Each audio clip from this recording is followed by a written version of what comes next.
this morning I'd like to do something rather different, as a song I heard, well, something I heard last weekend, and I rather enjoyed it. And for the purpose of this, you need to imagine that the year is 1925, and we're in the French Riviera in the south of France, enjoying the lovely summer sunshine and everything that entails.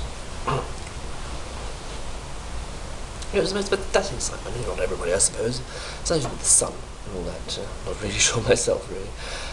Quite for no reason, I'm here for the season, I'm high as a kite, living in error with more and Caffaro. Couldn't be right. Everybody's here, frightfully gay.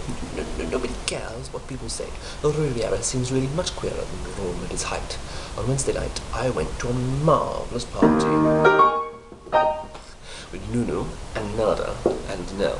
It was in the fresh air, and we went as we were, and we stayed as we were, which was hell. Poor Grace started singing at midnight, and she didn't stop singing until 4. We knew the excitement was bound to begin when Noel got blind on New Bonnie and Gin and scratched her ear with a Cartier pin. Oh, I couldn't have liked him more, honestly. It was the most marvellous party. We played the most wonderful game. Maureen disappeared and came back in a beard, and we all had to guess at her name, imagine.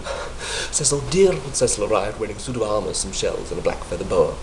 Poor Millicent wore a surrealist comb, made of bits of mosaic from St. Peter's in Rome, but the weight was so great that she had to go home. I couldn't have liked it more. It was the most fantastic excitement, really. It's the most fantastic carry-on. It couldn't happen anywhere else but on the Riviera. It's most peculiar.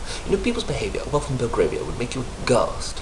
So much variety watching society scampering past. If you had any mind at all, Gibbon's Decline of Fall, well, sounds pretty flimsy, no more than whimsy. By way of contrast, on Wednesday last, I went to a marvellous party. I must say, the fun was intense. We all had to do what the people we knew might be doing 100 years hence, could you imagine? We talked about growing old gracefully, and Elsie, who's 74, said, A, it's a question of being sincere, and B, if you're supple, you have nothing to fear. As she swung upside down from the glass chandelier, I couldn't have liked it more. It was a marvellous party. We didn't sit down to dinner till 10. Young Bobby Carr did a stunt at the bar. What an extraordinary man. Poor Frida arrived with the turtle, which shut us all to the core. The Duchess passed out at 2:45, and suddenly Cyril cried fiddle-dee-dee and ripped off his trousers and jumped in the sea. I couldn't have liked him more. It was a marvellous party.